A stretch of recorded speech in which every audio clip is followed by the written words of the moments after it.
Welcome to The Politics Guys, a place for a bipartisan, rational, and civil debate on American politics and policy. I'm Michael Baranowski, a political scientist at North Kentucky University. My guest today is Kurt Andersen. Mr. Andersen is the host and co-creator of the Peabody Award-winning Studio 360, a weekly radio show about arts and culture. He's written for film, television, and the stage, and is the author of the novels True Believers, Heyday, and Turn of the Century. He's also the author of Fantasyland, How America Went Haywire, a 500-year history, which we'll be talking about today. Kurt Andersen, welcome to the show. Happy to be here, Mike. Fantasyland came out in the fall of 17, I believe, and it seems like it was just absolutely tailor-made for the Trump presidency, but if I understand correctly, it actually wasn't intended to be a Donald Trump book. So I was wondering if you could talk a little bit about the genesis of the book. Sure. No, Donald Trump probably wouldn't have been mentioned in the book. Might have been mentioned passingly, but probably not had he not run for president. I started thinking about it, I don't know, probably a decade ago, and decided to write it and started researching it in 2013, started writing in 2014, was, coming to the final stretch really in early 2016. So Donald Trump really appeared after I had spent years working on this book and making my case about this sort of alternate version of American history, and then becomes the embodiment of almost all of my arguments at the end. So I guess it's I've said it's the one way. At least for me personally, it's the one silver lining of Donald Trump's arrival on the national stage is that he became a kind of easy poster boy explanation for the fairly complicated historical argument that I make in Fantasyland. Yeah, that was sort of my impression as well. As he was, wow, what a great ending for the book, but not necessarily the ending we would have wanted. At least those of us on the left, certainly, I would say. Well, I don't think, and I don't think it ought to be or is necessarily just people on the left, and I don't even consider myself very far left. But yes, I think that's right. But I did, I remember early in 2016, one day after Donald Trump had won another primary, saying to my wife, wow, if he actually gets the nomination, that could be good for this book. Who knew how the rest of that year would play out? I wanted to, I guess, start with talking about the book, about, well, essentially what you mean by Fantasyland. What is it? What characterizes it? That sort of thing. Well, I use it a lot. It's not simply the title of the book, as you know. I mean the what began as this propensity when America itself began for passionately believing in either the unprovable or the untrue, and that has always been a part of the kind of American idea. And it hasn't always been a bad thing. A lot of the good parts of the American character and American history are about exactly that: dream the impossible dream, and all that. But my argument is that certain parts of that overwhelmed other parts of the American character, and especially in the last 50 years, and has resulted in a situation where Americans way too great a degree feel entitled to believe whatever they wish because it feels correct or feels good or feels right, despite any or all empirical evidence to the contrary, and whether it's scientifically refuted or otherwise logically refuted or morally or anything else. If it feels good, I want to believe it. If it's convenient to my place in the world, I choose to believe it, whatever any experts say. So that's what I mean by Fantasyland. It's the degree to which, by my reckoning, maybe half or more of Americans have really fallen deeply prey to that kind of uncertain grip, by my reckoning, on reality. One thing that I thought was just really fascinating in the book was I didn't realize how deep the roots of all this go. I sort of assumed, I think like a lot of people, this was sort of a modern thing, but you point out that it goes all the way back to the first European settlers. In the book, you write, America was founded by a nutty religious cult, people who were resistant to reality checks and convinced they had special access to the truth. Can you talk a little bit about these people, who they were and why they came to America? Well, in that case, I talk about the first northern European English settlers, whom people we called the Pilgrims, and of course the Puritans. Yeah, they were. We all in school grow up thinking of the Pilgrims as these fantastic, great people seeking religious freedom, and of course they were seeking religious freedom, and I'm not saying they were all bad either, but they were this extreme little faction of an extreme faction, this separating Puritans, of a fairly extreme faction of this new religion, Protestantism, Puritans. So they were a fringe group of people who decided that they simply couldn't abide life in the deplorable cities of and towns of England and then of Holland, and had to come to this, what they considered a blank slate of the new world, and create not only their worldly utopia, but what they believed would be the place of the second coming and the New Jerusalem and the millennium. So it was a cult, and it was an extreme, theologically extreme. So, and of course, even though they were coming here to escape what was real persecution of various kinds in England and Europe, they came here and persecuted for a century anybody who dared to disagree with them, whether it was Quakers or Catholics who happened into their colonies in New England.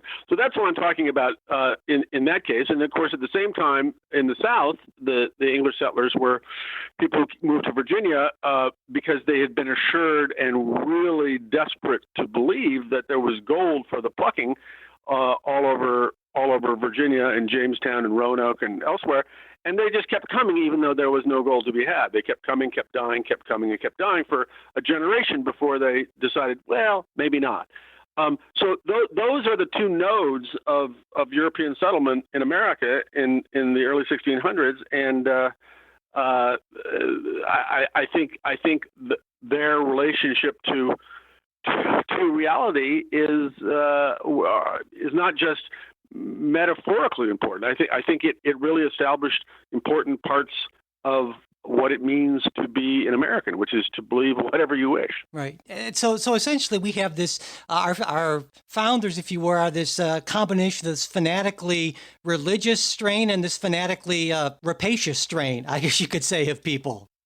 No, exactly right. Exactly right. And in both cases, not all religion is fanatical, and not all wish to make money and being industrious is obsessive. But in this case, it really was.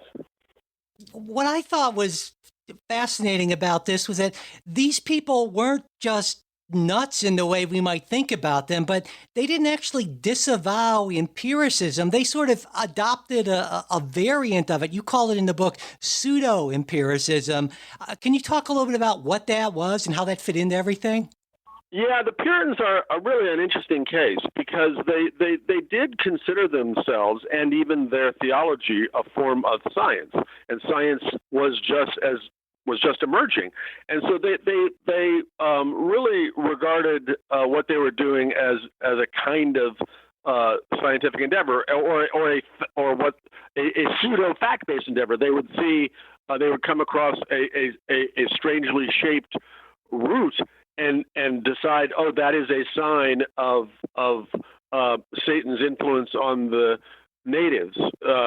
and the way they looked at the way their kind of fetish for interpreting the Bible in ways that were already falling out of fashion, if you will, in Protestant in religion in England.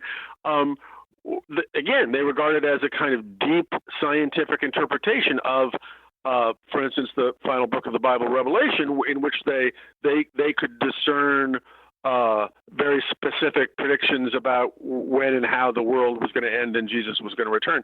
So yes, and the subsequent waves of Puritans who came after the initial Pilgrims were indeed educated people by and large, who were great readers, and so they combined that kind of Enlightenment idea of reading and education and literacy and numeracy and all the rest with this set of theological beliefs that was absolutely medieval and kind of retrograde at that time. So it was an unusual, paradoxical combination. I think it's interesting, too, you point out where throughout our history we can see this develop in terms of, for instance, Christian Science and Scientology and that sort of thing. So there are the roots, and this kind of comes up again and again in American history in a way it really doesn't in Europe. That's exactly right. I mean, we did have, and for every unfortunate thing I point out, there is a good side to it. The good side of this was, you're absolutely free to start any religion you wish and to be as entrepreneurial as you wish about starting whatever religion you wish, and we're not going to stop it. That's what our Constitution provided a couple hundred years after the first English arrived. But and what that meant is that, yes, anybody could start any kind of religion, and often, as you mentioned with Christian Science and Scientology, they are pseudoscientific religions, which existed next to and among all kinds of other pseudoscientific ideas that were being sold in terms of medicine and patent medicines and magical cures for everything, which was, again, that the pseudoscientific medicine was not only in America, but it was more in America than anywhere else in the world at that time. And certainly the kinds of religions that sprang up in the United States and always have no parallel anywhere else in terms of size and consequence and power. It really is a defining part of what this country is. Especially for the conservative listeners of the show, I want to point out that this isn't an attack on religion per se, because in the book you talk a lot about the New Age and spiritual movements and link that into the same sort of thing.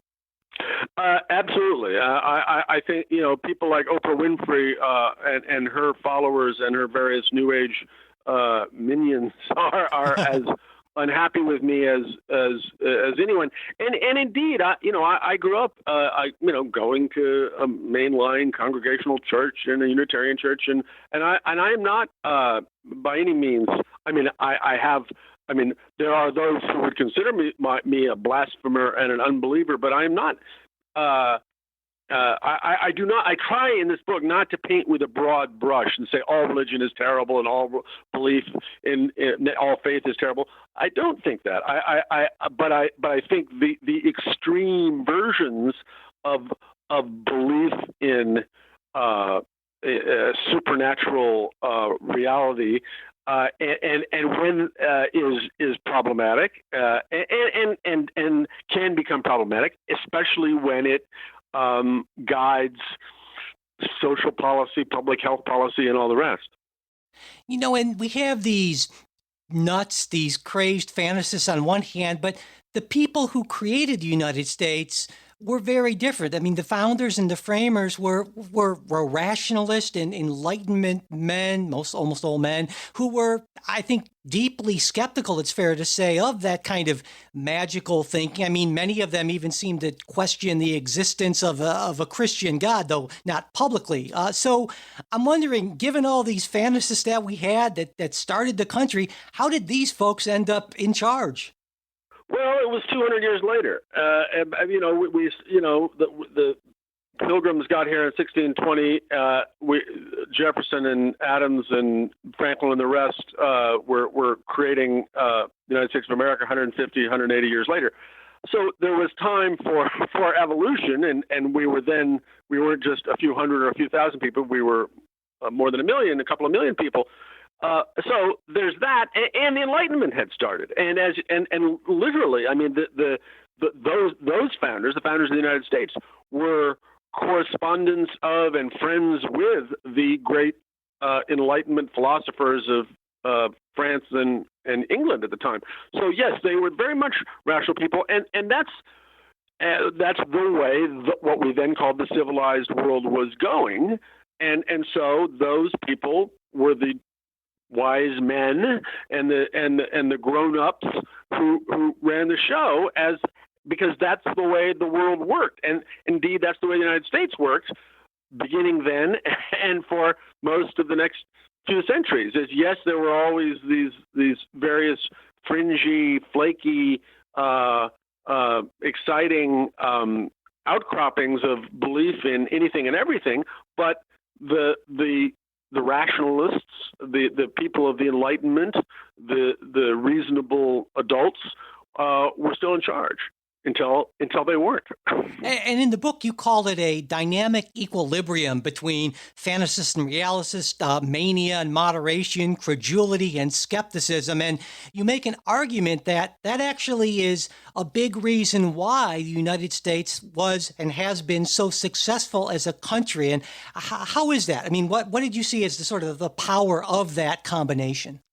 Well, I think that just in economic terms, for instance, all the great technological and economic achievements that happen in the United States, whether it's from Thomas Edison to Hollywood to Steve Jobs, are in some great measure a result of that visionary dream of what really amounts to miraculous change or invention or cultural transition. So that's what I mean. I mean that and indeed just the very idea back in 1789 and 1791 of creating from scratch a constitutional republic, that hadn't been done. So that was an extraordinary, remarkable, impossible idea that we managed, our forefathers and mothers managed to do. So that combination of, yeah, we can do this thing that sounds crazy with reality checks and pragmatism. That combination, in all kinds of ways, as I say, technologically, economically, culturally, has been really key to American success.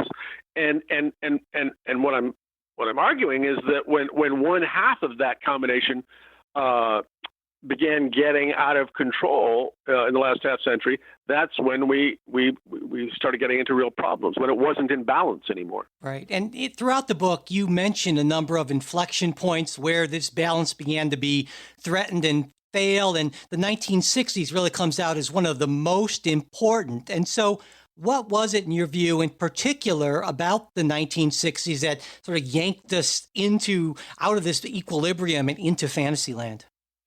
Well, it was several things that happened simultaneously. I hesitate to use the cliche perfect storm, but it really was that. And I divided into several different categories of sort of paradigm shifts that happened then. One thing was what we all think of as the 60s, which is to say the counterculture and the hippies and do your own thing and you find your truth and I'll have my truth. That whole kind of belief in actual magic, in virtual magic, in reality is whatever you make it. That was part of what happened. That was both contributing to and sort of jibing with what was happening on campus and in academia, in certainly all of the in all of the social sciences and not so much the hard sciences, which is to say a kind of relativism there and a decision that Western science had no special privilege to or access to the truth. And a kind of postmodern relativism that began and became a permanent fixture in the Academy. That was another part of it. Then what happened in American Christianity, and specifically American Protestantism in the 60s, in its own way, had its own 60s shift and transition from something that was moving in the same direction as Christendom and the rest of the world toward a more metaphorical, allegorical, reasonable version of faith to back to what I regard as a primitive and in many cases truly delusional idea of supernaturalism. That was a change that happened in the 60s. Also, a part of my case of how this came about is about what happened in America, especially with our knack for and love of entertainment of all kinds, and how we turned everything into entertainment, and how that helped blur the lines in so many different ways between fiction and reality. That also had its sort of big bang moments in the 1960s, and with politics as well. I mean, from the extremes of the New Left, who were planting bombs everywhere in 1969 and 70 and the early 70s, to the John Birch Society, which had its meteoric rise and fall in the 1960s as well. So in all of these different ways, whether it was a kind of default to untrue conspiracy theories, or a more general, I'll believe whatever I want. I don't believe anything that the establishment tells me. That really,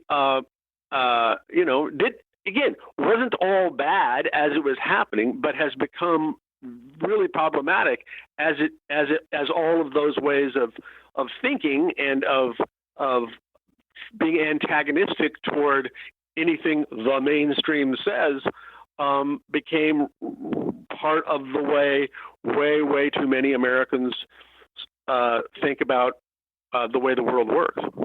And as you point out in the book, and I think this is important to emphasize, that even though conservatives, for the most part, look at the 60s and say, well, that's when everything started to go to hell, your point is that this actually has driven the radical right just as much as the radical left, these things that happened in the 60s.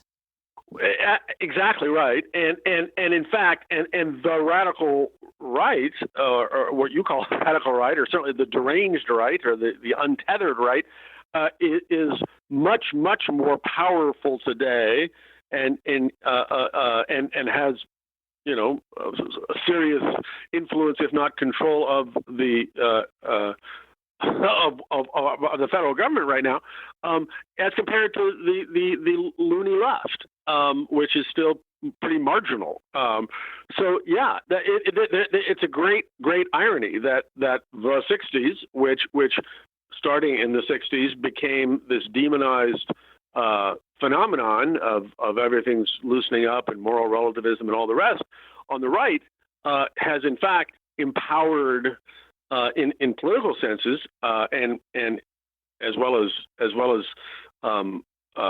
religious ones, the right.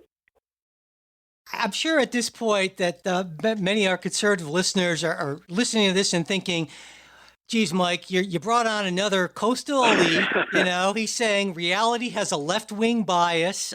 Conservatives are way more susceptible to Fantasyland than liberals and that sort of thing. And so I wanted to ask you, first off, do you think this is more common on the right than on the left in general? And if so, why do you think that is?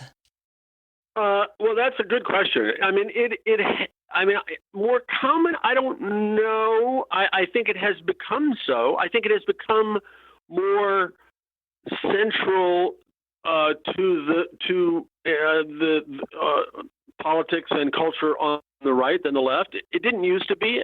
I grew up in a family of what were then considered conservative Republicans, Goldwater Republicans, but they were also not especially religious Republicans. They were also pro-conservation, pro-environmental, pro-choice Republicans, and that wasn't so strange. So something did happen on the right and to the right over especially the last 30 years, in terms of their predisposition to believe in untrue conspiracies, for instance.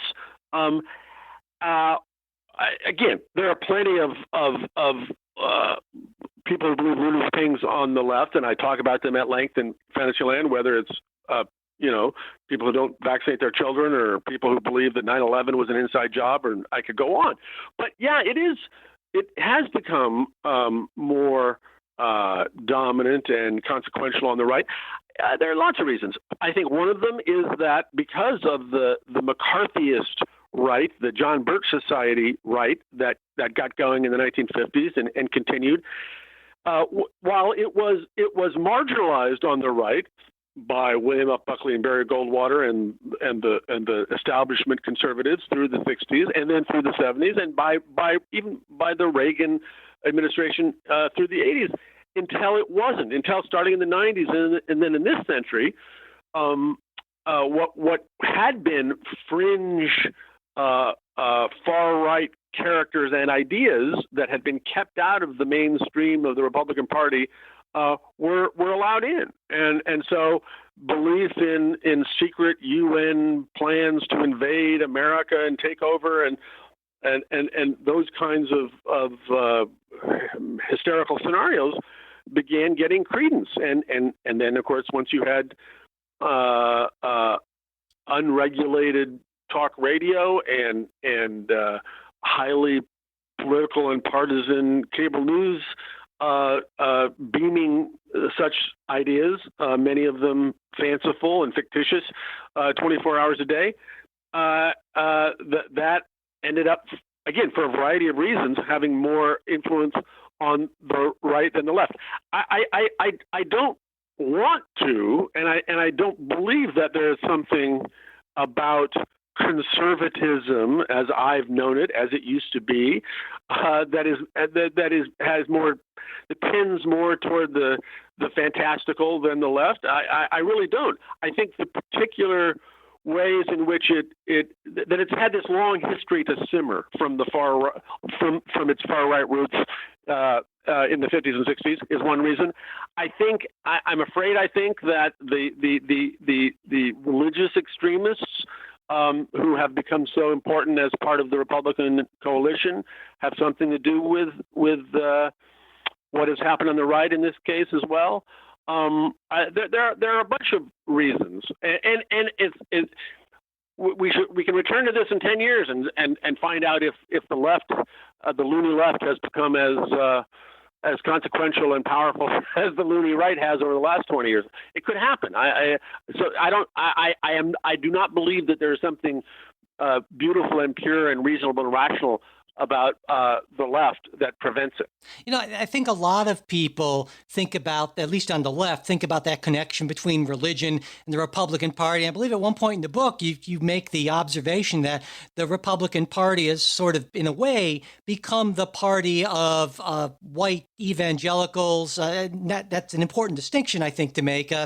And you point out that I believe it was in 2008, 3/4 of the Republican presidential primary candidates said they believed in evolution. Then we moved to 2012, it's only a third. And in 2016, only one out of that huge field, Jeb Bush, said that he believed in evolution. But even he said, well, it doesn't need to be taught in the schools, and it should be taught along with creation science, essentially. So, I mean, a lot of people would say, well, the problem with the modern Republican Party is that it's been captured by a specific religious element that has distorted it from what it used to be in the 1970s and 1980s and so forth. Well, there you go. Exactly right. And that little history of tracking who's willing to acknowledge a belief in biology and science is a very illuminating glimpse of how quickly that happened, of how that decade in this century, how quickly that happened.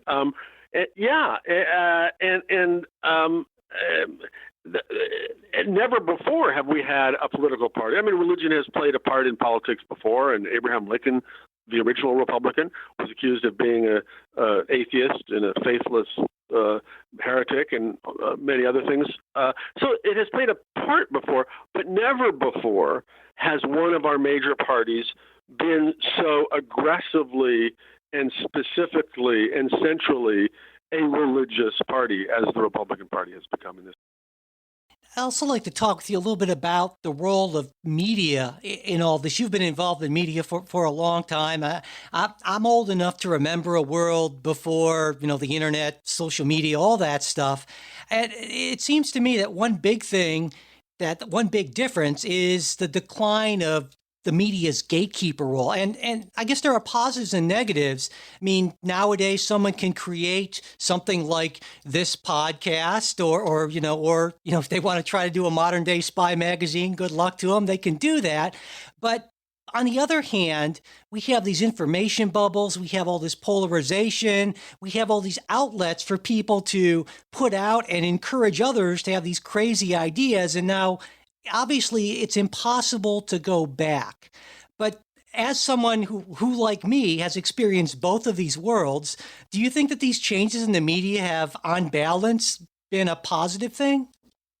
It's too early for me to make that judgment, to tell you the truth. I mean, radically transformative things like the internet in the past have had their good sides and their bad sides. People were saying the same thing about printing, 400 or 500 years ago. Oh my God, look at this! It's democratized discourse too much, and I don't know yet. It's one of the big worries, and we'll see. I mean, we have always, for several hundred years, we've had a very, very. We used to have a more partisan media than we had in most of our lifetime back in the 18th and 19th centuries. Then it became less so. But the big question is, and I think again, 20 years into the internet era, it's too early to answer. Is it net positive or net negative? I don't know yet, because we're still learning how to drive this strange new flying car that the internet is in terms of media. And can people, Americans, learn to distinguish the true from the false? And do they have the will to distinguish the true from the false when we have this 24/7 million channel internet digital universe of information and pseudo information coming at them from all sides? I worry that it's different. That it is different this time. That unlike adapting to print, adapting to newspapers, adapting to magazines and radio and television, all these relatively incremental changes in how we consume media, that we may not be able to, as a republic, as a place of civic discourse, adapt so well to this new infrastructure that enables so much nonsense, along with all of the miracles and wonders and libraries of the world at our fingertips that it also enables. It as I say, and as I ultimately near the end of the book quote Charles Dickens at length, it is the best of times and it's the worst of times. And I worry that this time that the worst of times this time will be so much worse than it has been in terms of how the media channels are permitting and promoting falsehood. You notice I hesitate to use the phrase fake news, right, because that's been so degraded. Yeah. But perpetuating and these sort of profligate falsehoods, I maybe we can dial it back, and maybe we'll learn how to manage this better, and maybe we'll learn new protocols of media hygiene, but I can't say that with certainty right now. Yeah, I think about Huxley's book, Brave New World, and it just seems more and more prophetic to me, I think, as I think about what we're going through right now. Absolutely. No, it's so true. And again, what she wrote 80 years ago. I mean, the so much of the and there's 1984 from 70 years ago. So much of the fiction of the mid 20th century is looking uncomfortably accurate right now. Some people might hear all this and wonder if it's strictly an American thing or if we're further along. I mean, what do you think about this? Are we still leading the way, or is Fantasyland becoming an essential component of all rich industrialized countries? Well, that's a good question. We are, I would say, unfortunately, in this instance, leading the way. I mean, almost none of the things I talk about are absolutely unique to America. But I think I make the case. I certainly made it to myself with enough conviction to write the book that all of these aspects of America, this will and weakness for blurring the real and the fictional. Are defining of America and are more true here than anywhere else in the developed world. Always have been, and today still are more than anywhere else.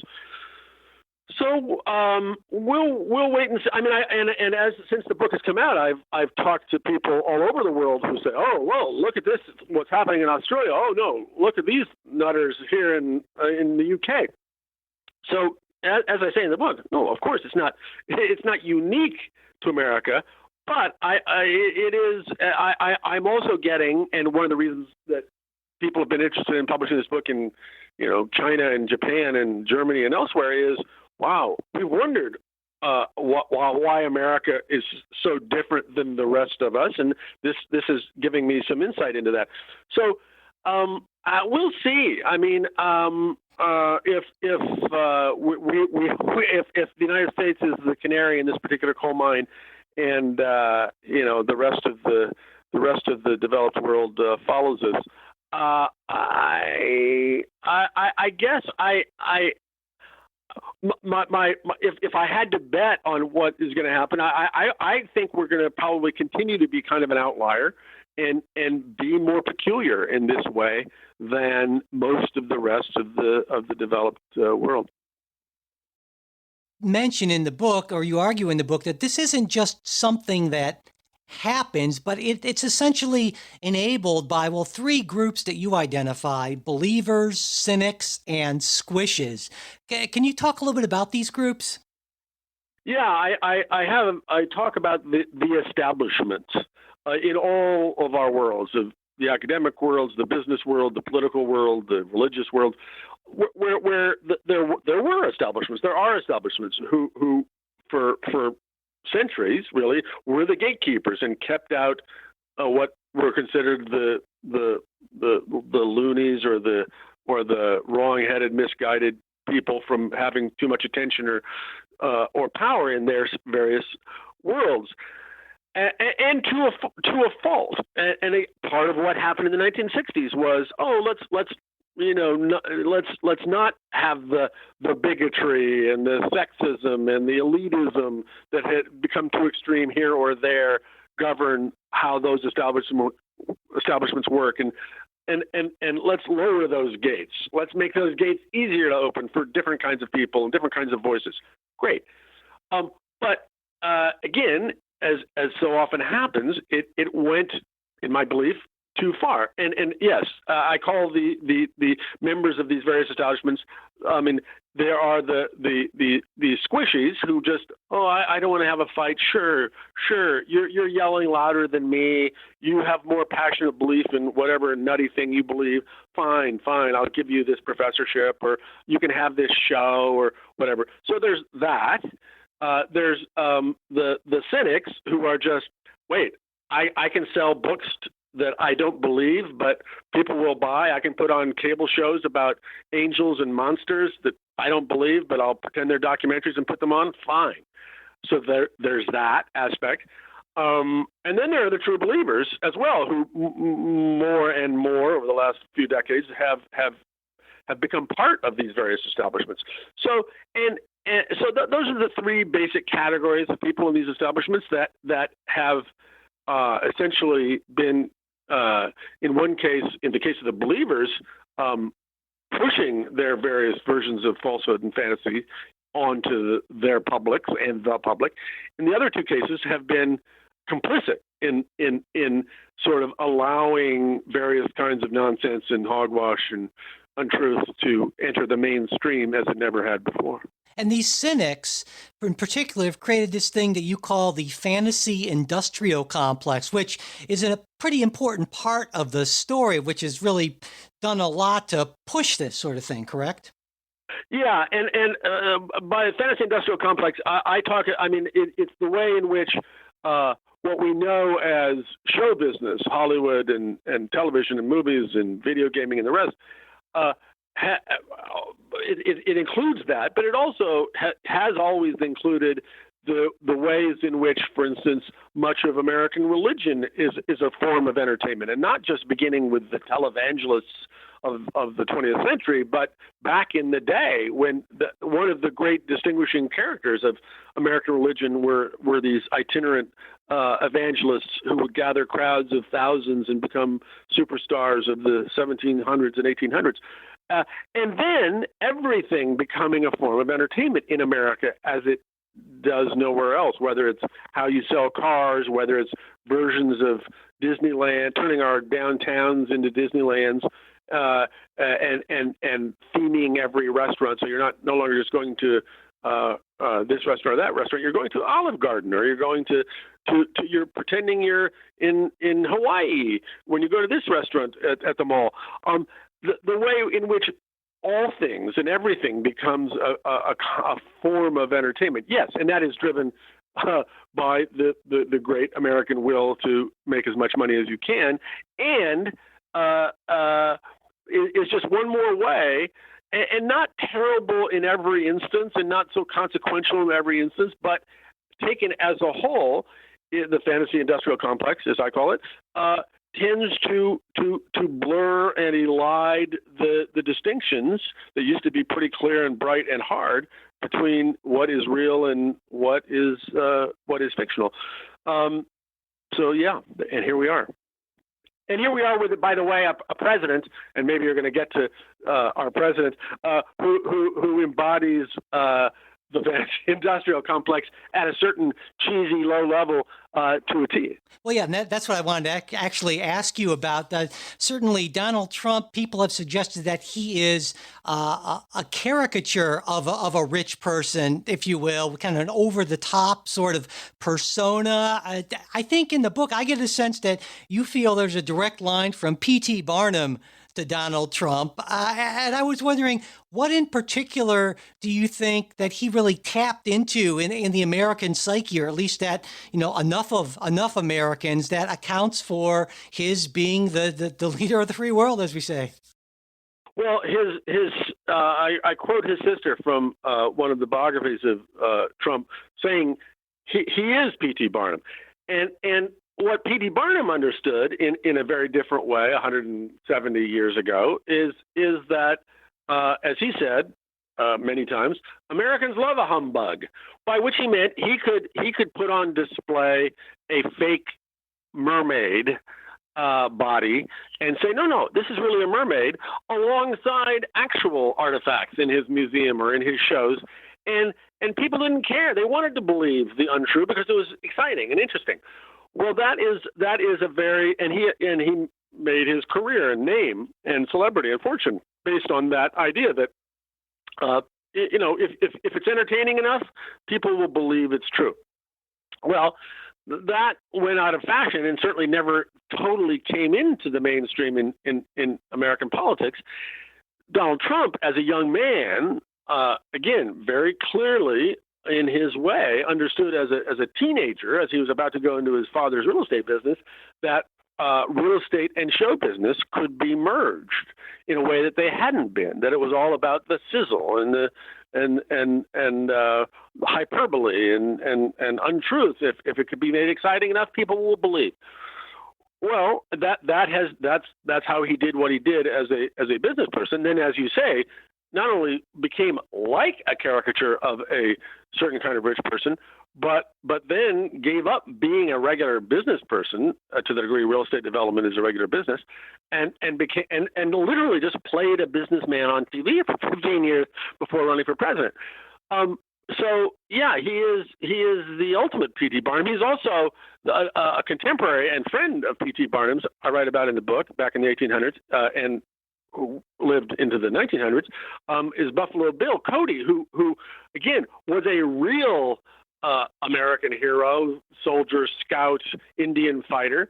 Then started playing himself on stage and in novels as he was still being the real thing, and then spent the next 40 years of his life just playing that in shows that he put on around the world. So he was very much a precursor of Donald Trump as well. Now, fast forward 100 years, nobody had thought of turning American presidential politics and the presidency into such a show as Donald Trump realized it could be. There had been, again, he wasn't the first, however, that again, since television, since John F. Kennedy, first TV president, Ronald Reagan, great television theatrical showman as well, and so forth, the presidency in American politics had been turning into had been becoming a subset of the fantasy industrial complex, and Donald Trump, instead of taking the next incremental step, went several steps beyond and transformed it into what it always sort of was on the verge of becoming, but moved ahead about 10 steps all at once to turn it into this surreal fantasy show that is on every Twitter feed and cable channel and every media outlet there is 24 hours a day. And here we are. Some conservatives I know, especially Trump supporters, will, in response to the very well documented fact that Donald Trump lies, just outright lies, more than any other modern president, but they'll say, okay, sure, Donald Trump lies, but well, you need to take him seriously, but not literally. And oh, by the way, Obama lied too. If you like your doctor, you can keep your doctor. And those lies are much more important. So this is just the mainstream media trying to take down somebody because they find him to be vulgar and not like them. What do you think about that?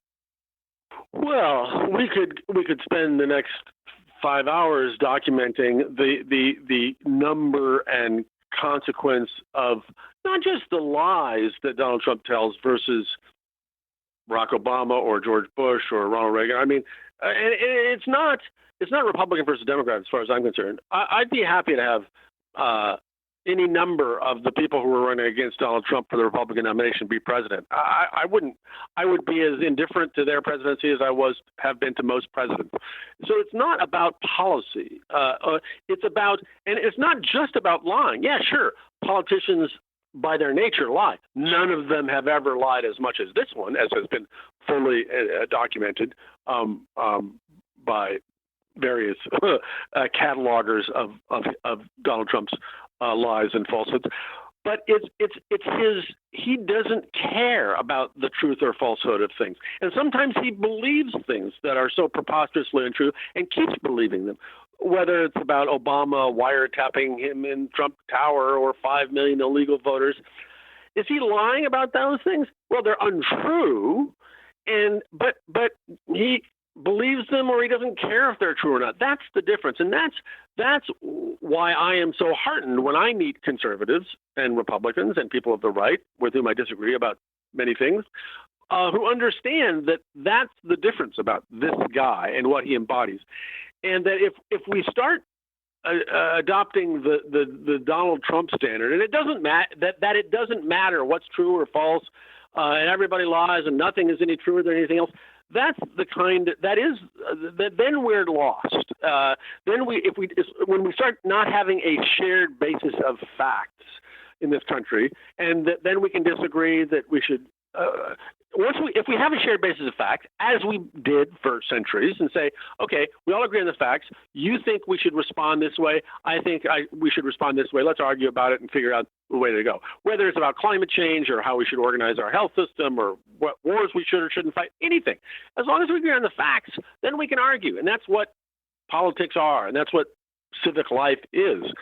But if we get into a place where I can say anything I want, and if I have the power to enforce my fictions, that's all that matters, then we're lost. And so I just would encourage as I do encourage my friends on the right, to understand that this is different, and we're not arguing about whether the right should be more victorious or the left should be more victorious.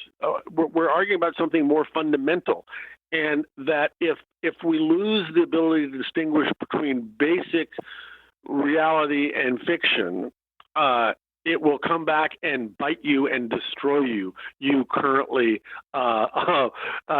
powerful Republicans, and it will. And because as I say, I mean, the people on the left aren't so pure and reasonable or and uncynical that when they get power, and they will again, they won't say, no, we're going to do to you what you've done to us for these last number of years. So it's just I understand that power is tempting, and well, yeah, he lies all the time, and he doesn't have any regard for the truth. But we got our Supreme Court justice, and we'll get this tax cut. Well, I understand the temptation of that, but I do think beyond morality, and there's that.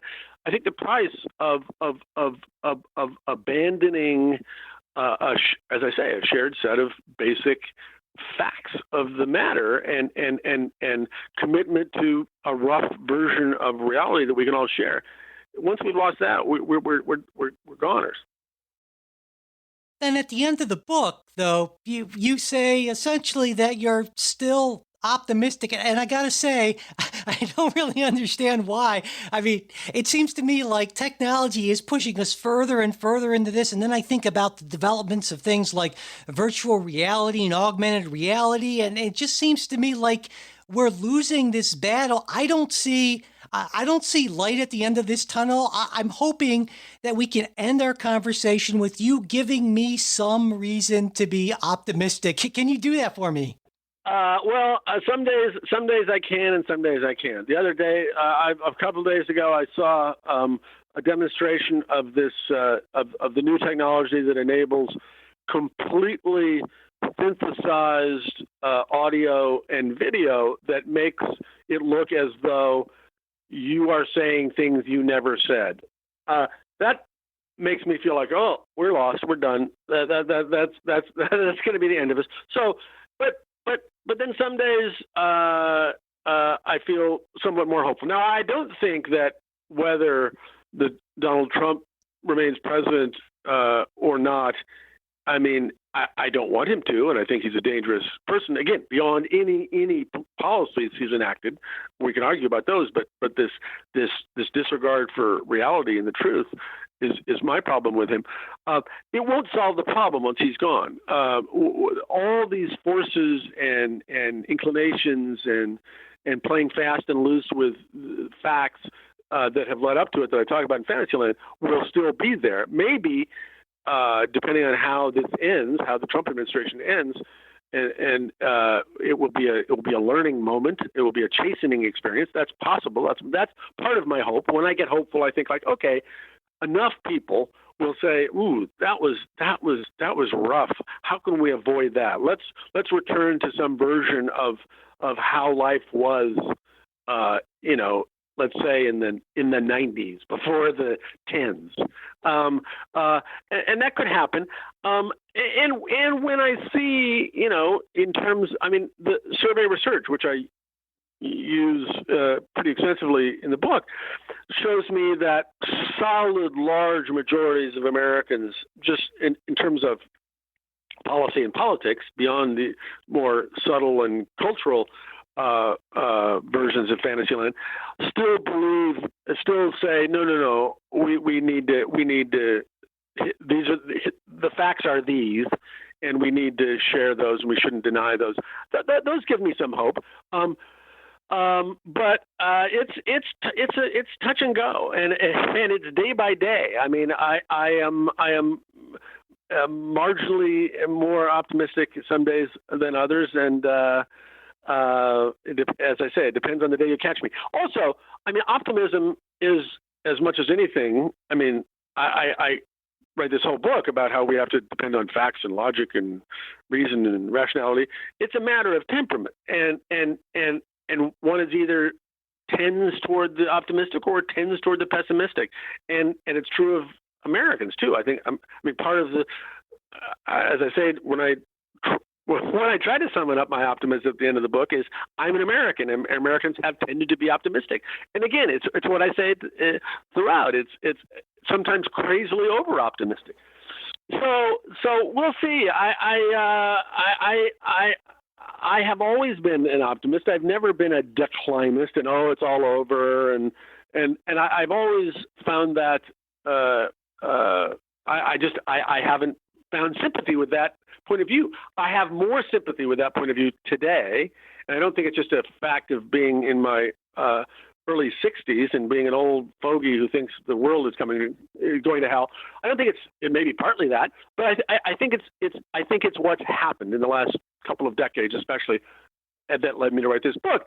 That leads me closer to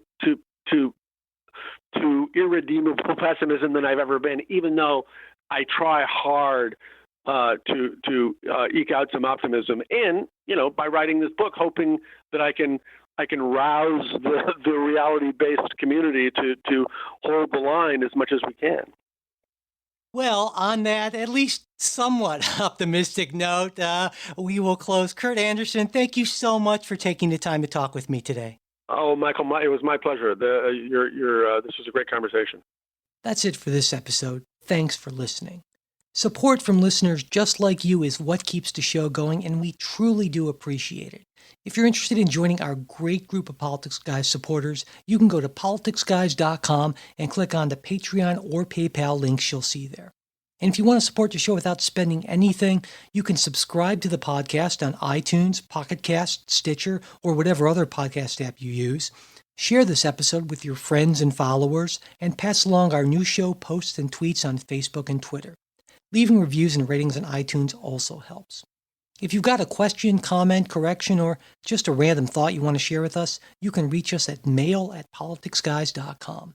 Our Facebook page, where you can message us and where we post things throughout the week, is facebook.com/politicsguyspage. We're also on Twitter @politicsguys. The executive producers of the Politics Guys are Michael Baranowski, Jay Carson, Trey Orndorff, and Bruce Johnson. Today's show was produced by Michael Baranowski. We'll be back with a new show on Saturday. We hope you'll join us.